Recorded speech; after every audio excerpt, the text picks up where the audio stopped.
Hey, what's up, guys? And oh my God, welcome to the 50th episode of Talk4, the quick-fire podcast where we ask four great questions to unique and interesting people. Behind the mic today is your host, Louis Skupien. That's me, and our super special guest for episode 50, Matthew, call sign Whiz Buckley, who's going to be answering some questions today.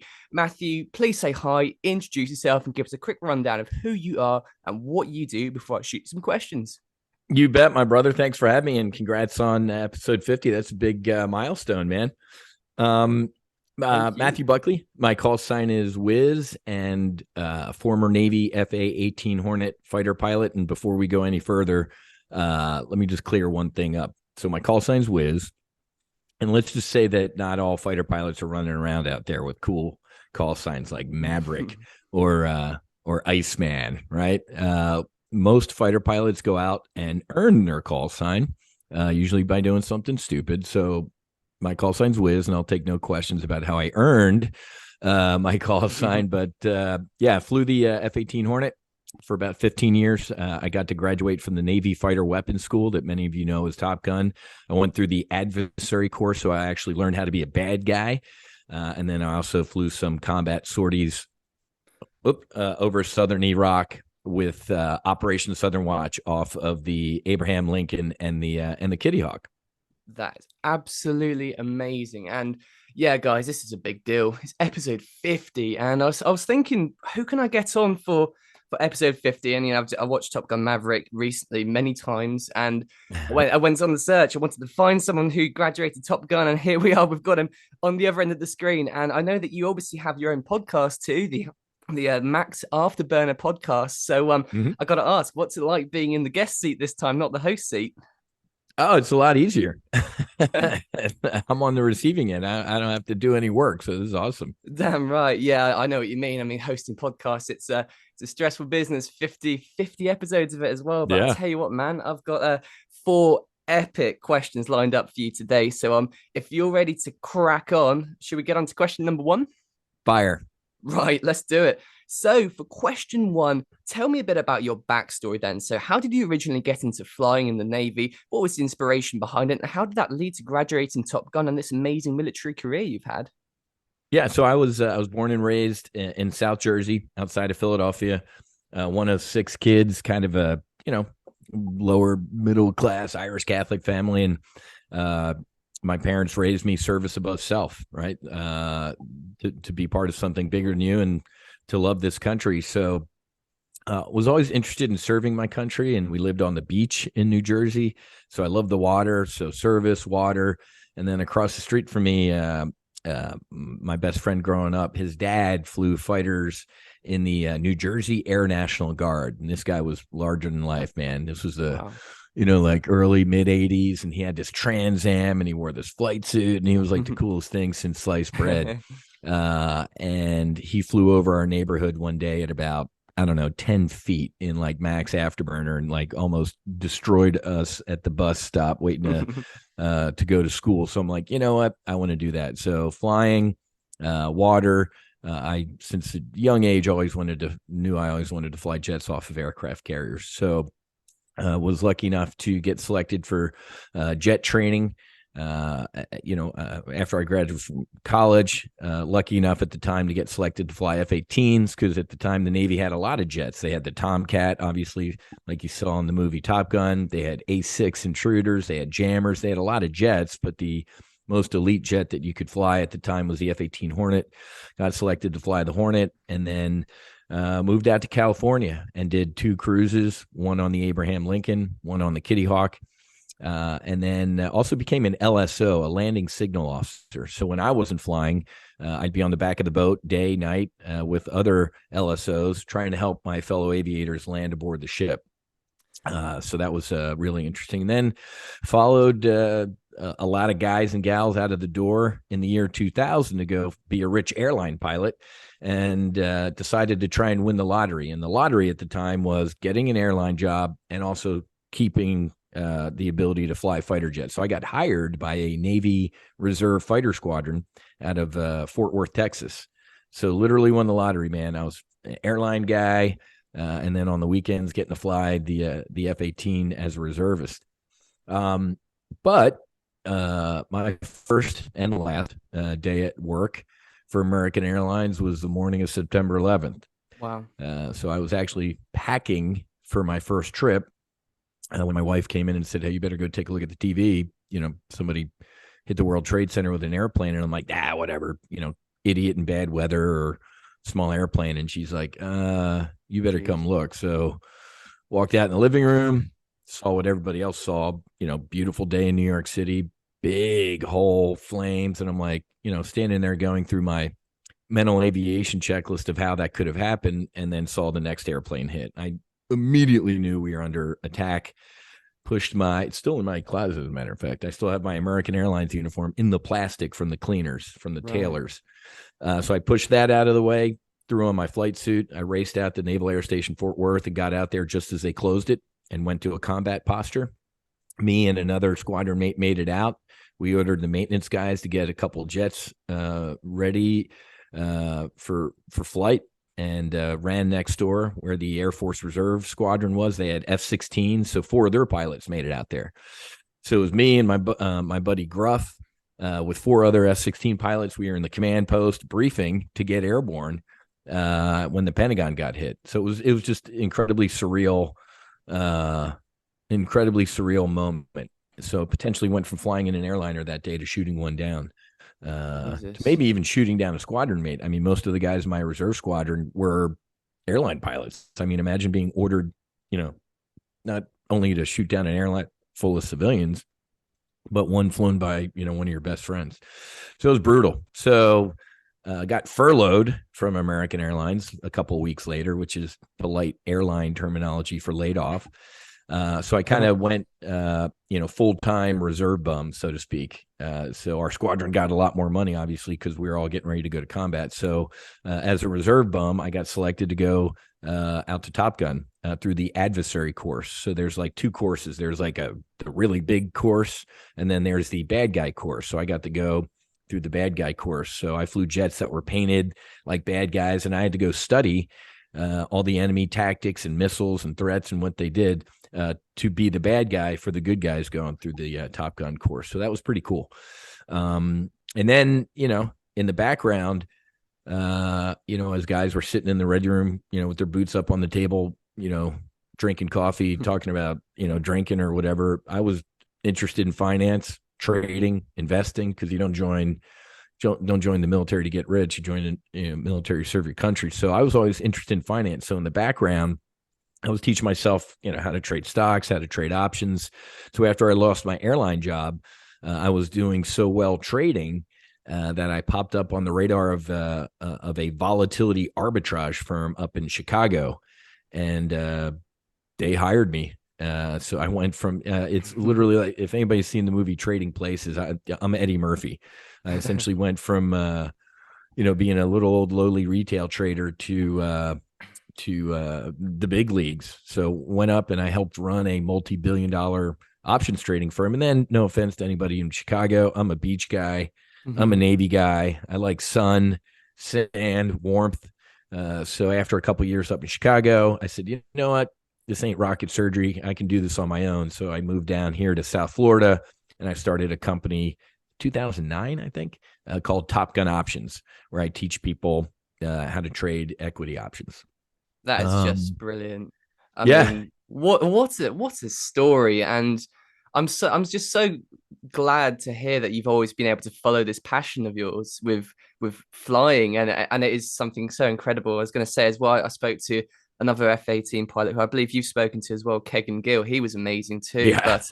Yeah. But we've got a little bit of a cool circle going here, haven't we? Because we know a few similar people, few episodes and stuff. But I have to say, I mean, what you've done with your businesses after the military as well is just phenomenal. I mean, some of these facts I was reading when I was obviously doing my back research, and it's incredible. And I can imagine there's so many sort of similarities between things that you're doing in the military in terms of the kind of routines and stuff that have also really helped you in the business world. But this Mm-hmm. this does lead really well to my second question, actually, where I did want to ask a bit about that. So Mm-hmm. obviously after the military, you went on to found three successful companies, one of which went to 25 million in 1 year.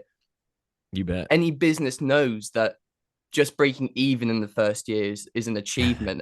True. But can you just Yeah. tell us how you actually, came to start this company then, and what the idea was behind it, and what do you think it was that made it so successful in that first year? Yeah, man. So the Options News Network. So when I was in that trading firm, being Eddie Murphy in Trading Places, I was a retail trader, right? I was one of the unwashed masses, and I went up to where the smart money is, Wall Street. Mm, And Wall Street kind of looks as retail traders or mom and pop people as kind of the unwashed masses and the unclean. So I actually was making a Reese's peanut butter cup, right? So I was going to marry these two. So the Options News Network, the idea behind it was, hey, why don't we give retail traders, mom and pop at home, a behind the scenes look into literally what is going on Wall Street on the trading floor, right? Give mom and pop the same access to the information that the smart money has, which should kind of be the way it is anyway, right? mm, So literally, we would shoot our programs on the floor of the CBOE, the Chicago Board Options Exchange, and the CBOT, Chicago Board Options Trade, and I just pulled back the curtain and showed people what was going on, unusual activity, who's buying what, who's saying this, what the rumors were. So it really was CNBC. Everybody kind of has heard of CNBC. CNBC is stocks. It's stocks 24/7, and every once in a while they pay lip service to options. I decided to make essentially the CNBC for options, and it absolutely exploded. But to your point about why it was so the idea was obviously success on its own, but the execution of it was all the military methodologies and training, right? Hey, what's mm. our strategy? What are our operational objectives? Contingency planning. Hey, what if this goes wrong? What if that goes wrong? So everything I learned flying fighters, I applied to the business world, and it worked with incredible success. I mean, I actually wrote a book about it called From Sea Level to Sea Level, where I kind of map out leaving the military and going to Wall Street and using all of those same methodologies that kept us alive in combat conditions. Quick example would be debriefing, right? After every mission, training, combat, we get together behind closed doors and we hash out what worked, what didn't, and there's no punches pulled, right? We are just brutally honest with each other. It's not who's right, it's what's right. So the concept of debriefing is just so foreign to civilians, especially in the civilian business world, right? Because most businesses, organizations don't debrief, right? All right, we had this project, it failed. Okay, well, it sucks. Go on to the next one. No. Stop. Why did it fail? What are the lessons we can learn from that failure and apply it to our future execution? And another tenet of debriefing that's just so hard for the business world to do is that as the leader in charge of something, when you go into a debrief, you actually have to lead the debrief by saying, hey, man, here's what I know I gooned up. Here's where I made mistakes. What do you all have for me? How can I get better? And that is just the exact opposite of what most, quote, bosses in the business world would ever do, right? And most people sitting in the debrief ain't going to tell their boss how they think they screwed up. So I actually had to change the whole mentality of this massive trading firm into one that is open and honest, and the organizations that do kind of take that ethos or that approach, they have explosive growth. So I'd love to take credit for that, but the idea was kind of solid, but the execution of it was just basically everything I learned flying a fighter jet. That's so true. And accountability is such an important one. People never want to face the hard truths of when they screwed up and stuff, taking that accountability. But that's Correct. all of it's so true. And I mean, looking at the stuff you've done, you've definitely got this sort of a spark to you for all this stuff. I mean, you're doing so many different things now. You've got Fallen Heroes, you've got the podcast, you've got all these businesses and stuff. So clearly you've got some you got some you got some fire in you, man. It's great to see. But actually, what you were saying there really it's actually has a lot to do with my third question as well, actually. And I wanted to ask as well. Obviously, you touched on it there as well. But let's say, so for me, I run my own business and stuff. But what practices or lessons did you take from your time in the military that you feel helped the most in succeeding in the world of business, entrepreneurship, and leading? Obviously, you do public speaking as well, so there's different things going on here. But let's say for me or something, or just someone else who's listening, they've got their own venture going. What can they take away from your lessons and apply in their businesses as well? Great question. There's a lot, but there really isn't. It all starts with having a clear mission objective, right? When I'd go into companies and teach them how to debrief, when I do keynotes or I do follow-on business consulting, it's pretty amazing to me when I teach them how to debrief. So I'll say, all right, let's debrief what just happened, this product launch or this quarter or whatever. And there are times when I'll say, okay, well, this was the objective and how did we do? And then half the room's like, wait, that wasn't the objective, or I thought it was this or that. So having an absolutely crystal clear mission objective with metrics, right? So everybody in the room looks at the whiteboard and goes, that's the mission. I get it, right? There's no question marks. There's no clarity, because in the business world, some organizations will have, we want to be number one in customer satisfaction, whatever. And it's kind of gray. How do we define that, right? So in the military, you never went flying without an absolute crystal clear mission objective of what this mission is. There ain't no gray. And in the business world, there's a lot of gray, right? And another powerful concept that I took from the military to the business world is the concept of a spa, and not like a $300 back rub. I mean, a single point of accountability, right? There's one commanding officer, right? The United States Navy is known for this, right? If an aircraft carrier runs aground, it doesn't matter if the commanding officer was sleeping, eating, talking to a sailor in the engine room, she or he is fired, right? And people really don't understand that. Well, the guy driving the boat, or no. Somebody has to be in charge. Single point of accountability. In the business world, people are very comfortable with multiple points of accountability. When I was at that trading firm, I remember one day for whatever reason, we were having problems getting quotes from the Philadelphia exchange to our trading floor, and we lost like $4 million. And the owners of the firm were like, this was like first week I was there. And they're like, Whiz, can you look into this? I'm like, yep. So after the trading day, I got all the tech people together in one room, and I was like, okay, let's start our debrief. Who's responsible for getting quotes from the Philadelphia exchange to this floor? And you could hear crickets chirping. I'm like, looking around the room, I'm like, did I stutter? I'm like, who's responsible for? And after a little bit more silence, this one guy's like, well, I kind of do this and she does that. And then this guy, I'm like, stop talking. Who has 51% of the vote? Whose throat is going to get choked, or back is going to get patted as a result of the success or failure of this mission? So just implementing the idea of having a single, like 10 people can be working on something. One of them owns it. One of them, 51% owns it. In the business world, most organizations aren't like that. So whether it's debriefing or having single points of accountability, or having that strategic objective, just those little, it's so funny because in the military, those concepts are like breathing. And in the business world, people are like, oh my God, that's the most incredible thing I've heard. I'm like, oh man. And the final thing I'll add to this is contingency planning. Right? Before I walk out to the airplane, we sit there and go, what if? What if my engine fails here? What if the fuel tanker doesn't show? We what if our plan to death. The time for me to figure out what I'm going to do if I get shot at by a missile over Afghanistan is not when I get shot at by a missile over Afghanistan. I sit in the air conditioning, sipping on my Diet Coke, deciding if something goes wrong during the execution of this mission. I already thought through it. Right. It's really interesting that, people, if you ever listen to, tapes of air to air engagement, usually everybody's pretty calm. Right. it's pretty calm because we briefed all of this. The only time you hear like elevated voices is when what happens? Something ain't going as briefed, right?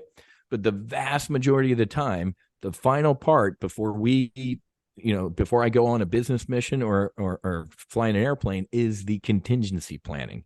And the time to figure out what to do if something goes wrong ain't when it goes wrong. So just these basic blocking and tackling things that I did in the military, applying them to the business world was like sliced bread. It was the coolest thing in the world. And I'm like, man, you guys, this ain't that hard. So true. And yeah, I really feel that because I've been in sport for a while too, but more so than that, I've spoken to some people on the podcast who do parkour, free running, the guys who are on skyscrapers and tall buildings and stuff, jumping roof gaps and stuff, Yeah. crazy stuff. But I always ask them, how do you conquer that fear of it, and how do you actually commit to something like that where your life's on the line? And they've always said it's all about the contingency planning, it's all about the preparation and stuff. They're so clued up on what they're doing, they're so aware of everything that could happen and exactly how it needs to happen that that fear just diminishes. And another really good point you made there as well, I always found, I've heard this advice before as well, but when starting companies and stuff, and with anything where there's accountability involved, it's so important to have that 51%, not 50-50, because then exactly people just are at each other's throats, and then there's so much conflict from that 50-50. It's so important to have that defining ownership factor to it, isn't there? So you know exactly who's responsible. And the other thing I thought as well was that doing tennis and with my business and stuff, and even this podcast, so important to have those short, medium, and long-term goals. And what you said about the goal setting and stuff too, so true, so true. And the thing about really defining that mission plan as well is that when you start to break it down, you've got all these things, you know exactly what needs to be done, what needs to be done to do it, and the contingencies and everything. Time gets so much more used in such a more efficient way. And I've always found that, especially, it's like when you start running around like a headless chicken trying to do a project and stuff, and you just don't know exactly what needs to be done, then it's a killer for time. Yeah. And people burn out in a tactical organization, right? If people show up to work every day and they don't even know what they're doing for lunch, let alone their year mission objective, people burn out, right? Running around with their head cut off. They just got their rusty machete and they're hacking it out in the woods, man, instead of like knowing, who's up in the tower mapping out, here's the road over here that we're going to do. So if you don't have all that stuff mapped out, people get burnt out, and also people stop caring, right? If they're like, I don't even know why I'm here. What am I aligned to? So you're right. The more clarity you can provide people, it actually frees up a lot more time, right? Instead of just busy work. So true. And yeah, I mean, when you have those broken down goals and you've got these things, it's a really, really good thing, because then you can attach a timestamp to all of it, can't you? Correct. And then That's team exactly and right. stuff can be on board with it, and everyone knows what needs to be done by when, and for everything from gym and personal, fitness training and growth and mental health, everything. It's just having that mission plan. It's so important. But correct. Whiz, I want to just ask as well, just out of pure curiosity, why trading? What do you like so much about him? Why did he go into it in the first place as well? I'm just curious. Yeah, well, like I said, I mean, when I got commissioned as an ensign in the Navy, I'm going to date myself, in 1991. I went down to Key West Naval Air Station. Like I said, I knew you're not going to get rich, joining the Navy here. So I always wanted to invest a little bit of money just each month. The beautiful girlfriend I was dating at the time, which became my beautiful bride, I think she kept, the store Ann Taylor in business, and I saw the American Express bill. So those were like the first two stocks that I bought, right? So it just kind of was a snowball effect. And then, my motto at Top Gun Options is actually trading is a form of combat. Somebody's going to win and somebody's going to get their ass handed to them. Which one do you want to do? So why wouldn't you use the same methodologies that I use flying a fighter aircraft to trading? So it's a very, because I'd say 90% of trading is emotional, right? People are like, they buy a stock, oh man, it's going down, they get their feelings involved. And the more antiseptic you can be about trading, the better trader you're going to be, right? It's kind of a checklist approach. Like, hey, if this stock hits this, I'm out for either profit or loss. I mean, you got to be. It's just like being an aviator in the cockpit. If you're like, oh, I know I'm low on fuel, but I'm just going to stretch it a little bit, and then you flame out and you have to eject. So, in the squadron, we say a lot of our SOPs, standard operating procedures, are written in blood, right? When the F-18 first came out in the early 80s, whenever the emergency procedure section was about 3 pages. When I stopped flying the Hornet, I think it's 100, right? Why? Because bad things happen, right? And then they become a procedure. So same thing in trading. So, whether it's flying an airplane or trading, having a process and procedures and defined exit, entry and exit points. So investing was just always a no-brainer to me. It was plus, it's fun, the thrill of the kill. I like being right. Who doesn't like making money? But I also like being right. And if I'm wrong, if something goes against me, a trade, I immediately debrief why. I just don't go, I lost money on that, let me move on. I want to know what happened and how that's not going to happen again. So even if you're a little old lady in tennis shoes at Top Gun Options, I teach you all of these type of methodologies so you can trade successfully. Because if you take the emotion out of it, just like in flying, you're going to be successful. Really good point. And the other thing I see in there as well is that you wouldn't get on the plane and you wouldn't go out into combat or go on a mission or something unless there was so much clarity and such a reason, so much approval and stuff as well. And I guess it's the same thing with trading too. It's like so many people think, I'm just going to invest. I'm going to buy some stocks of this and stuff, and they just kind of just chuck it around a bit, don't they? Chuck it around the room. But it's the intel and that recon and stuff as well to these companies and the stocks and the fine details before making that execute decision. That's a big similarity as well. I can totally see that in the trading and stuff. And I love what you did with the using the Top Gun thing as well, because that's such a cool thing. And just out of interest as well, I mean, let's put it this way. You know it, I know it. It's literally the coolest title ever. So what is the kind of standard reaction when you introduce yourself and you're like, oh, yeah, I was a Top Gun graduate pilot? How do people react to that? Well, it's interesting because, most of the, just talking about the first movie, there's no way in hell you could have pulled off most of the things going on in that movie. And, between us ladies, the first movie is a hell of a lot more realistic than the second one, man. Really? No way. God, don't even get me started on the second one. I mean, it's the only respect I have for the second movie is that the actors actually did the flying, right? Most of the flying was them in the backseat of a Hornet, and them passing out is them passing out for real. So the willful suspension of disbelief in the second one is easier because most of the flying scenes are legitimate as opposed to the first one. But it's funny because the initial reaction people have is about the movie, right? Because that's how they relate to. I mean, before Top Gun came out, naval aviation was advertising in the New York Times, right? There was classified ads like, hey, we need pilots type of thing. And of course, after that movie came out, it was the biggest recruiting poster ever made. So it's interesting. But yeah, the reaction's pretty funny. And, usually I have to talk people down from how realistic it is. I mean, Top Gun itself, like I said, I went through the red course, the bad guy course, the blue course. I mean, those poor guys and gals, man, for a 1 hour mission, they're probably doing a full day of planning. And then if the mission was an hour, I've seen 4, 6, I've seen 8-hour debriefs. So it's an ass kicking evolution going to Top Gun, either the blue or the red course, because it's not, because it really is. It's the best of the best. Because if we go anywhere in the world and we're surprised, or we're at a disadvantage, then we failed at Top Gun, right? We need to be able to, it literally needs to be the best of the best. Let me clear up some confusion. You don't go to Top Gun for your career, right? Even if you're an instructor at Top Gun, it's about a 2 or 3 year tour.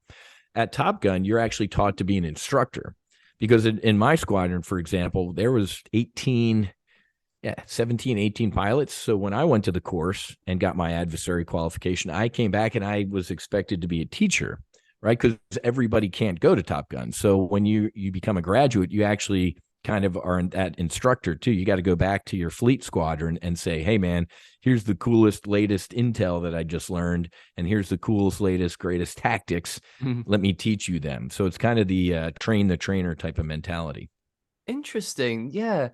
I mean, it's funny hearing the real Top Gun pilot. You're not a fan of the second movie, and that's really interesting to me and stuff. But just out of curiosity as well, since the first movie and the second movie, not so much the second movie, but the effect of the first movie, has that actually stuck as well as you'd think it has in the actual Top Gun and stuff, like the songs and the music and the kind of the jokes and stuff around it? Has that actually kind of stuck, and things have sort of taken their place in the real thing as well, or did the people in Top Gun kind of just not really care about it too much? Oh my God. If you mention the movie at Top Gun, it's a $50 fine. No way. That goes into the drinking fund. Oh God. Yeah. No. You don't even talk about it. It's verboten. Nope. No.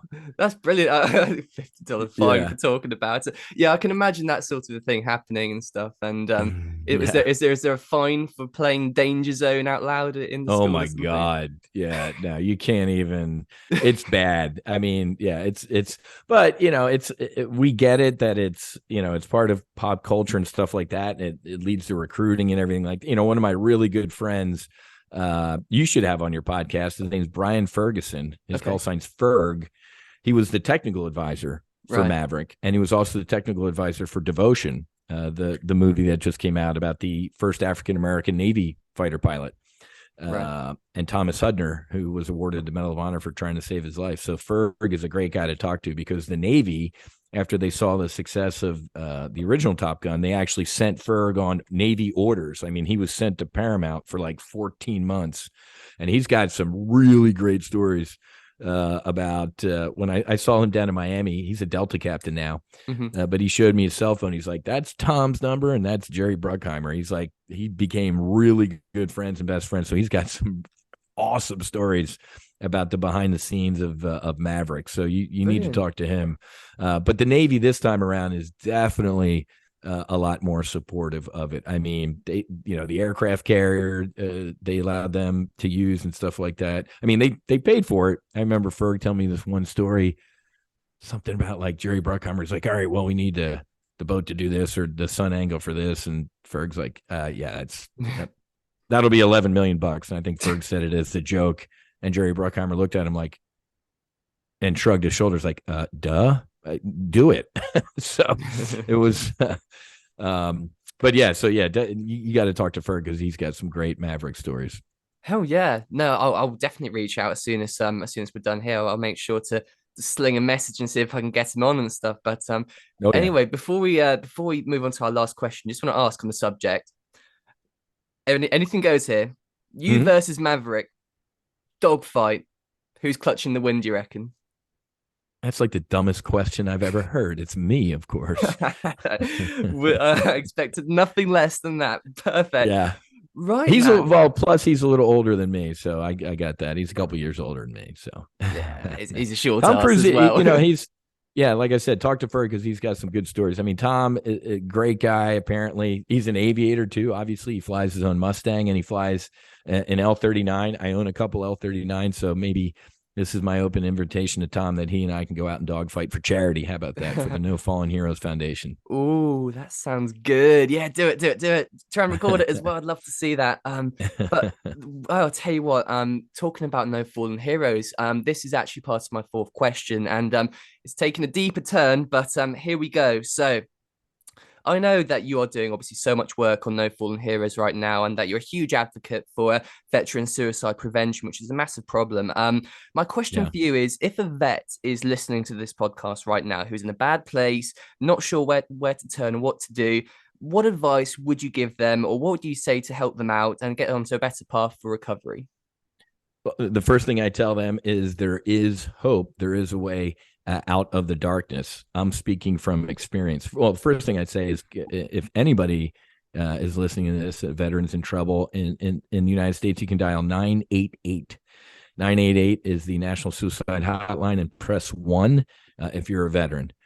Underneath that, hell, man, you can call me. 312-753-8080. I got my phone with me 24/7. Man, I will talk to anybody. My email's Whiz at nofallenheroes.com. So getting that out of the way, that healing is possible. So unfortunately, the most recent studies, the University of Alabama and Duke University came out with a study about a month or so ago that said 44 veterans kill themselves every day in this country. Shocking. The old number was 22. So essentially that's doubled. How did it double? Apparently, Uncle Sam was only counting guys shooting themselves in the head type of suicides, not suicides by alcohol or drug overdoses, which guess what? A lot of veterans are taking their own lives. And the 22 a day number also came from 2019. That's how great we are in America. Our data on suicide of veterans is 3 years old. I think the next round is coming out this year. But guess what happened since 2019? COVID happened, and our VA hospitals turned into like Civil War hospitals. It was a disgrace at the VA hospitals during COVID. And what also happened since 2019 in this country? The biggest military surrender in our republic's history in Afghanistan. My phone was ringing off the hook from guys 20 years in Afghanistan. Guys are like, why did my legs get blown off? We literally, after 20 years, 3,000-ish of our troops and trillions of dollars, we gave the country back to the people we started fighting. So veterans just went, who had served in Afghanistan, their morale just went straight down into the shitter. And one of the biggest, day one in the United States military, what are we told that our motto is? No one left behind. What did we say in Afghanistan? Hey, man, well, if you can't make it to this gate by this time, you're on your own. It was insane. So in the past 3 years since the 22 a day, I always said that. When the 22 a day number, I always said, you know what, man, it's got to be higher than that. And then 44. So a couple years ago, and I had lost his pictures over there. One of the best men in my wedding put a bullet in his head. He was a Marine. I've lost 3 F-18 pilots to suicide. And I said, I got to do something about it, man. This is insane. Started the Top Gun Fighter Foundation a couple years ago. And then that was kind of too, the name Top Gun and, you just trying to help aviators. So I said, you know what? No, I'm not. I'm trying to help all veterans, first responders and their families. So we shutting down Top Gun Fighter Foundation, standing up No Fallen Heroes Foundation. But about a year and a half ago, I know you had Marcus Capone on, Alphonse. I bumped into him, and I ended up going down to Mexico with Marcus Luttrell, which many of you know as the lone survivor, and Jared Taylor, JT from Black Rifle Coffee, one of the founders of Black Rifle, another Navy SEAL, and a football player, NFL player, who just had horrific CTE. I mean, this guy looked like death. And here we are a year and a half later, man. Marcus hasn't touched a drink. He's getting ready to be a deacon in the Catholic Church. JT is just a completely different. We're all completely different human beings, and I have never felt better in my life. So the No Fallen Heroes Foundation, we're trying to get everybody who is looking for help, potential help, with the use of psychedelic assisted therapy. Now, this is hard. This isn't, hey man, I take this magical plant and everything is gone. It is tough. This plant medicine and these psychedelics, they put a blinding spotlight on everything, right? Most people If veterans, I did it. A lot of guys in the No Fallen Heroes Project did it. Hey, man, we don't want to look at the darkness, right? We're going to hide that darkness with alcohol, with drugs, with just bad stuff. The medicine ain't going to let you look away from that. It's going to force you to lean into that stuff. So this ain't easy. This is not a be all end all, and it's not for everybody. But I call it radical healing. Whether you're a Navy SEAL kicking down doors in Fallujah, or you're a Navy fighter pilot pulling 9Gs and type of crap, that's radical stuff. This is radical healing, right? You can heal trauma walking on the beach. You can climb to the top of a mountain in Nepal. There are so many ways to heal. This is potentially one of them. And if it resonates with you, you can reach out to our foundation. Because like I said, we want to help veterans. And most veterans get out, they take off one uniform and they put on another, becoming a first responder. And then obviously the families are suffering a lot of trauma as well. So our mission objective is to help all three of those groups find healing.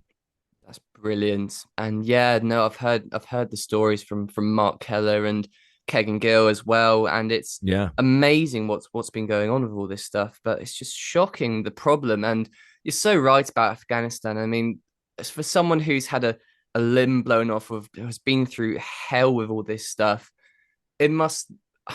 If it was me, I could imagine that at least the one thing I'd be holding on to was that it had an effect and it was worth it and it was a worthy sacrifice. But correct. To see that. Well, you know what? Yeah. This gets back to our mission objective, right? Defined mission objective, right? What is it? Why are we here? Why are we fighting this thing? And then to find out in like 24 hours that was all bullshit. That's got to be crushing, soul crushing. I mean, anybody below the rank of colonel would know that the second we pulled out, the whole country is going to collapse. It was a horror for the young women and men, first of all, who lost their lives, their families, or people just injured, seen and unseen injuries. So yeah, the Afghanistan withdrawal, man, saw a massive spike in veteran suicides in this country. And guess what? Nobody's talking about it, man. It's not like Joe Biden's going to have a press conference today like, hey, did you hear? Now 44 veterans a day are killing themselves. I mean, this guy, between us ladies, I can tell you for a fact that the number one reason that Hunter Biden is a cleaned up human being is because he went to Mexico and he did the medicine. And I have no idea why he doesn't get to his dad, or his dad used this as a talking point. Like, hey, man, especially since he's about to be indicted. Hey, man, my son was as fucked up as a football bat. He did this medicine in Mexico. I hear that veterans are doing it. Man, I'd love to have an initiative he could seize the offensive right now and get in front of this country and go, you know what? I can't believe my son or veterans have to go to a foreign country and heal themselves. I'm going to do something about it. It's shocking that it's not shocking that knowing the numbers are about 44 a day, that it's just way quiet. And, there are folks in this space that are taking the right approach of, Congress and shaking hands and all sorts of stuff. I'm taking the exact opposite approach. The VA is a massive bureaucracy that ain't going to do anything on its own. You think congressmen and senators are just going to do stuff on? No, it's we the people. The more I get the word out, whenever I tell somebody 22 veterans a day kill themselves, their face would drop. Now, when I tell them 44, they're like, that's insane. I'm like, yeah. So we, the people, are going to get to the politicians. We, the people, will get to the politicians who get to the VA, because it ain't going from VA politicians on down to us. It's going to come from us. So I respect the guys and gals in this space that are putting on the coats and ties and shaking hands with the politicians. They can have that. That ain't me. I'm talking to the people.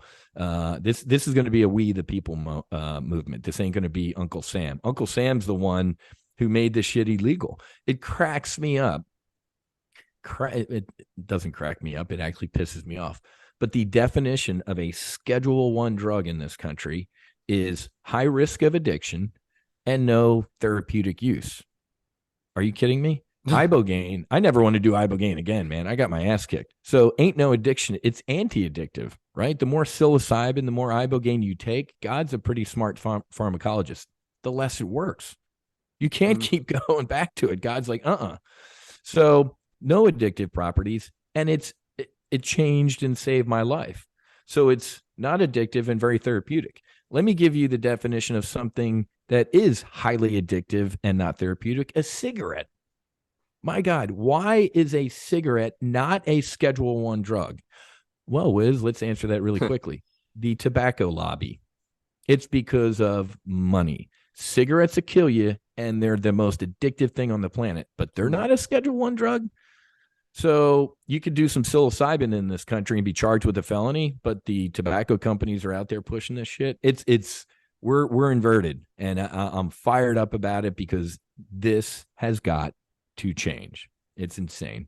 It is absolutely so true. And that's the thing about the news, though. It's based on trend, not what needs to be spoken about. And I totally agree with what you said as well. And it's like, I've had some friends who have struggled with alcohol and stuff. And the funny thing is that what people don't realize about sobering up and stuff is that when people use stuff for a coping mechanism, is that as soon as they do sober up, they think it's just going to be, oh, okay, just get through this, it's going to be fine. Then they realize that actually, hang on a minute, the problems are still here, and now they feel worse. So I like what you said there. It's not some magic pill or something that just fixes you. It puts the problems in front of you. But I mean, the lifestyle changes and the work only just begins. Really, you have to work on yourself to be able to heal and stuff.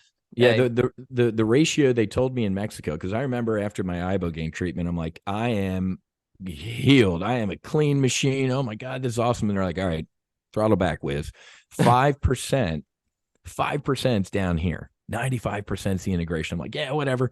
They were right. 5% was, but it's all in the integration, right? Because some people, because there are, it's not all success stories, right? I hear people, I had a buddy who whatever. It's because they didn't integrate. They weren't doing their weekly coaching sessions. They went back to their old habits. So so for me, it was a Control Alt Delete. It scrubbed me and put me back to a reset state. Now, if I had come home and went back to the shit that I was doing beforehand, I guarantee you I would have failed, and I'd be bad mouthing this right now. So this was not easy. This is a deadly serious undertaking. But as far as the alcohol, man, I was a drinker, and I was not a good drinker. After it was gone. I think now I'm back to maybe I can, I'll have a glass of wine with a steak, but old me, a glass of wine was the bottle of wine. Right. I couldn't even look at alcohol. It made me physically ill. I'm a coffee whore. I couldn't even drink coffee. This thing completely scrubbed everything. Now I'm back to a little cup of coffee every once in a while and but it's going to give you kind of reset, and what you do with you reset, you're the pilot in command. Whatever word you want to use, God, source, truth, divine, one of those words is going to give you something, and what you do with it's a second chance. Before doing the medicine, I used to laugh at people using this type of terminology, but I was reborn. It was literally me new, and it was pretty damn cool. But again, not magic, and it's a lot of heavy lifting, man. You talk to Kagan and Slider. I mean, we're all still integrating, man. I'm still getting stuff from the medicine and still learning and still evolving with stuff. But it's I thank God every day for the gift of this new life and for the healing that it gave me. So I'm trying to put the ladder down to as many people. This was one of those, because as a fighter pilot and as a meat eater stuff, before doing the medicine, reading all the stuff that I could, there was a lot of dumb stuff I'd read. I'm like, oh, that sounds ridiculous. Like the medicine calls to you. I'm like, that's dumb. Totally does. The medicine will call to you. If it's not something, hey, it's a process, right? Another thing that I thought was ridiculous is once you agree to do the medicine, things start changing. Once you put that out there to the universe, because it's so weird that we're talking about it, because yesterday went to the beach, had my old journal from the first time I did the medicine, and I can see how I changed, right? When I said, hey, I'm going to do this, things changed, things got better. So it's an incredible process. But again, I always have to stress it is not for everybody, and this is some tough work. Sure, I can But totally guess what? imagine. It's if this is work, if talking about this or helping people heal is work, you can sign me up for the rest of my life. This is what I'm doing for the rest of my life. I mean, I like teaching people how to trade, but my dad, he always told me, Matthew, you can't take it with you, man. They don't put it in your casket.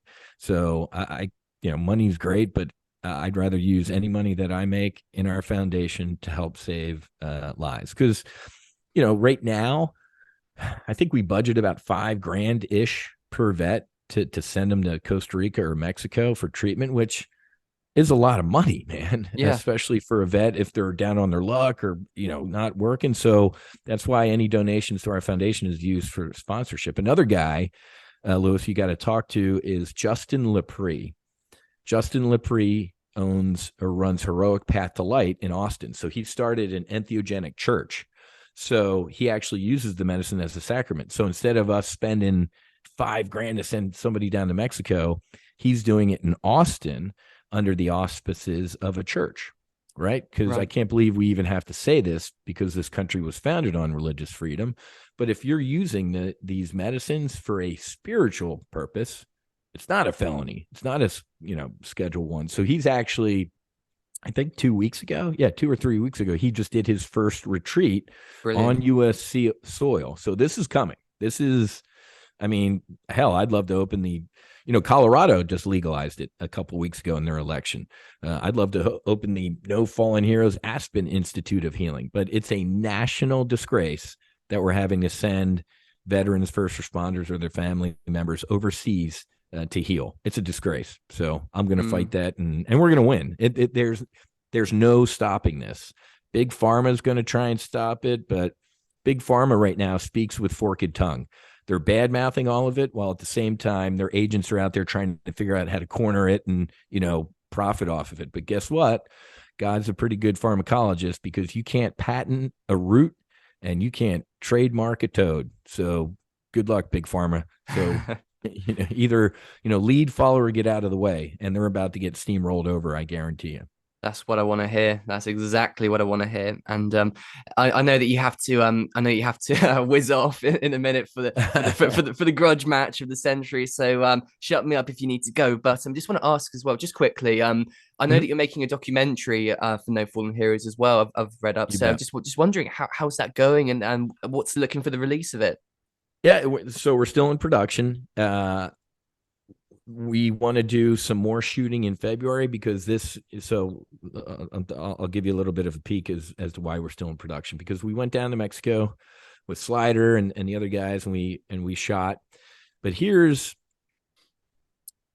is big, right? So at the beginning of No Fallen Heroes, when I talked about doing this project in this documentary, Hollywood, to their credit, came back to me and said, "Hey man, no offense, you're 5 white dudes. We need a little diversity." So good point. So I picked up the phone, me and a couple other guys on the project, we picked up the phone and we called some of the women we had flown fighters with. And guess what? They said, yeah, we'd love to heal our PTSD. And we were like, great. Okay. And we'd love to have you on the project. They're like, yeah.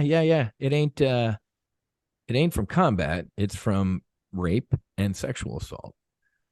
And I was like, whoa. Hang on a minute. It's a deep hole. Yeah. We kicked over a rock here. And they said, hey, man, no offense. Why don't you guys go first and give us a call and let us know how it goes? So we did. So in February, tentatively, we have 2 female veteran fighter pilots, F-16, I believe, and an F-15 driver, who are going to do the medicine, and we're going to document it. So we're in production. I think we're going to release sometime this year, but it's about the healing and documenting that. It ain't about a schedule. So this is a big deal that these women are brave enough to first of all, to have the courage to want to heal, and second of all, to put it on film and talk about it. So this is going to be a big deal. Marcus and him and Vets and all those folks did a great job, but they were focusing on who? Navy special warfare and, special operators and stuff like that. Well, guess what? There are that many women in Navy SEALs and special operators, right? There's no females, but as aviators, we obviously have female squadron mates. So we're going to be, we're putting down the ladder of healing to female veterans as well. It's a brilliant thing, and I really can't wait to see it. So I'm going to be keeping a very keen eye out there, and everyone needs to do their part. Send some donations and stuff. Get onto it, guys. Links will be all in the description and stuff. But hey, so that has in fact been our 4 and quite a bit questions done for today. And before we wrap this up, Whiz, it is time for what I love to call the shameless plug. So feel free to take a minute and promote anything that you're working on. You want people to take a look out, just something that you believe in, or your social media. Anything goes. No, yeah, no, I appreciate it, man. It's not, I am full of shame, but I'll still do it. But yeah, you can go to nofallenheroes.com, obviously, and you can watch our trailer. I think there's a 4-minute trailer on there of what the project's all about. And then nofallenheroesfoundation.org is where our foundation website is going to be. And if you go to nofallenheroesfoundation.org/donate, as we talked about, you can help sponsor a veteran, a first responder, or a family member for treatment. So that would be great. And then, No Fallen Heroes is our Instagram. What's my Instagram? Official_Whiz Buckley. You know what? It's so funny. I always laugh at people when they have the official in the front of. But dude, I got to tell you, 2-3 times a week, I get screenshots from ladies with people using my images, even my kids, saying, I'm stuck in Iraq and I need money. I'm like, are you insane?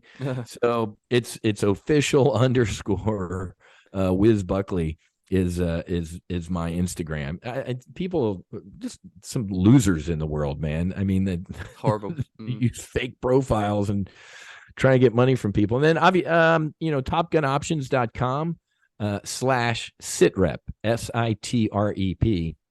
So that's kind of our gateway drug to join Top Gun Options, because I do a daily sit rep, it's called, right? The term sit rep in the military world is situation report. So topgunoptions.com/sitrep, and you can get access to our free daily video where I talk about the market, potential trades that we're doing. I'll get a political rant going in there every once in a while. So it's kind of like my podcast too. And there's the last shameless plug. Look at that. The Max Afterburner podcast. If this resonates with you at all, the Max Afterburner podcast, episode 7, lucky 7, is where I debrief my first medicine journey. That one I re-listened to that one, and it brings tears to my eyes. So episode 7, and if you're a female, last shameless plug, if you're a female, listen to episode 33. So my wife, my brave, beautiful bride, decided to step into the medicine as well. And she went down in the mission within where I went in Mexico with a couple Navy SEAL wives, and she did the medicine as well. So if you'd like to hear from a female perspective, it's episode 33. So I'm 7 and Susie's 33. And then sprinkled in between is Smurf and Slider and some other guys debriefing the medicine as well. So that's all my shameless plugs, my brother. Fantastic stuff. Like I said, links are all going to be in the description, guys. Very, very last thing, just a fun little question. Had to ask it, fanboying me, but is there a little Top Gun slang word or term or motto or something to take away from here or something? Fights on. Fights on. All right. Fights on. So if you ever, you got to come to Florida someday, mate, and I'll throw you in the back seat of my fighter jet, and I'll take you up. Oh my God, that sounds so good. And we'll go out and pull some G's. L-39 is a nice airplane, man. We can do about 500 miles an hour, maybe 8 G's. So you come, we'll go out and bend the jet around. But so if you and I you're in your jet and I'm in my jet, we'd count down 3, 2, 1, fights on. And then that's when it goes, man. So that's how I sign off everything, man. It's fights on. Let's do it. Great stuff. Thank you for that. And I'll see you in Florida soon. But hey, Matthew, thank you so much for joining me today for the Talk4 podcast and for being my 50th episode as well. It has been an absolute pleasure having you on. Thanks, my brother. Congrats on the 50, and here's the 200 more. Hell yeah, you know it. Anyway, so guys, thank you for listening. This has been episode 50. So proud. Thank you for everything. And if you'd like to listen to any of the past 50 episodes, go and have a look at our channel. And if you'd like to listen in for the future ones, there's going to be many and many amazing people. Make sure to hit the subscribe button and spread some love by leaving a like and a comment. Signing off for now.